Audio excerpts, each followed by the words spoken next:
Again final, again El Clasico.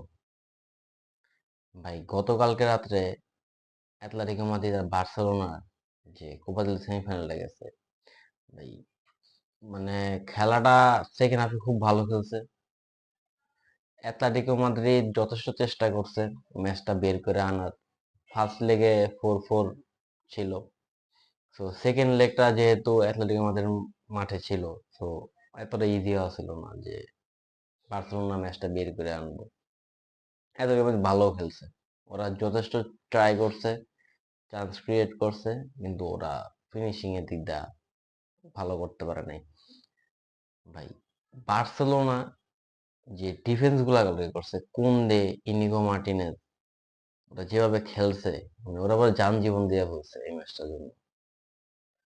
মানে বার্সেলোনার defence যে অবস্থায় যাইতাছে ভাই, আরো সামনের দিকে বা নেক্সট সিজনেও মানে বার্সেলোনা ডিফেন্স হইব বেস্ট ডিফেন্স। আরো কুন্দে, বালদে, তারপর ইনিগো মার্টিনেজ, ওরা মানে একটা বড় ওয়াল। আর শেজনিও কালকে খুব ভালো ভালো কিছু সেভ দিছে। ইয়ামাল, ও কালকে অনেকগুলা চান্স ক্রিয়েট করছে ইয়ামাল। যে জুডো ফিনিশিং গুলা কালকে বার্সেলোনার ভালো হয়নি। যে গোলটা হয়েছে ওইটাও ইয়ামালের পাস থেকে। ইয়ামাল ভালো একটা পাস ক্রিয়েট করছে। আর ফারান তোরেস, ওর কথা ভাই কি কমু। ও মানে আস্তে আস্তে নিজে যেভাবে ডেভেলপ করতেছে, যেভাবে নিজের আগায় নিতেছে, সেটা অসাধারণ।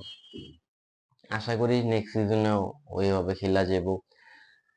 আর আমরা স্প্যানিশ সুপার কোপাতে আমরা দেখছিলাম যে বার্সেলোনা রিয়াল মাদ্রিদের ফাইনাল হয়েছে, ওটাতে বার্সেলোনা খুব ভালোভাবে জিতছে। এখন রিয়াল মাদ্রিদ আবার বার্সেলোনাকে পাইছে, যেহেতু কোপা দেল রে ফাইনাল। মাদ্রিদও এমন না যে খুব সহজভাবে নিব। তো মাদ্রিদও এটা প্রতিশোধ নেওয়ার ট্রাই করব। তো ওইভাবেই খেলতে হবে বার্সেলোনা। আর বার্সেলোনা এখন ভাই যেভাবে খেলতেছে, এই ধারাবাহিকতাটা যদি বজায় রাখতে পারে ভাই, ইউসিএল, কোপা দেল রে, লা লিগা এখন টপ অন দা টেবিলে আছে। এতটা কঠিনও হইব না ম্যাচগুলো জিতা। রাফিনহাও কালকে ভালো ভালো কিছু চান্স পেয়েছে, ফিনিশিং দিক দিয়ে ভালো করতে পারে নাই।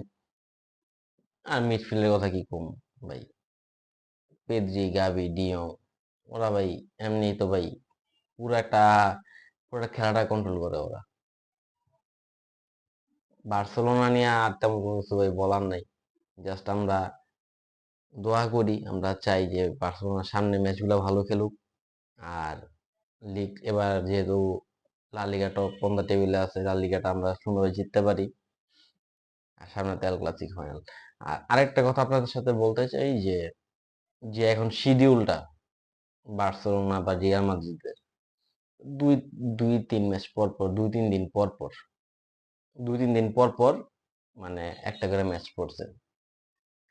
তো এই মাসে, জাস্ট রানিং মাসে ওদের অনেকগুলা ম্যাচ। আর এই মাসেই দুইটা ইউসিএল লিগ আছে, আবার কোপা দেল রে ফাইনাল। অনেক বিজি শিডিউল, প্লেয়ারদের উপরও অনেক কষ্ট যাইব, ধকল যাইব। এখন পুরা শিডিউলটা কিভাবে সাজাইছে, এটা কি চিন্তা করে সাজাইছে, আই ডোন্ট নো। তো মাদ্রিদেরও সেম অবস্থা। তো প্লেয়ারদের এরকম ভাবে বুস্ট করে রাখতে হইব। থ্যাংক ইউ সো মাচ সবাইকে। ডিসকল বার্সা।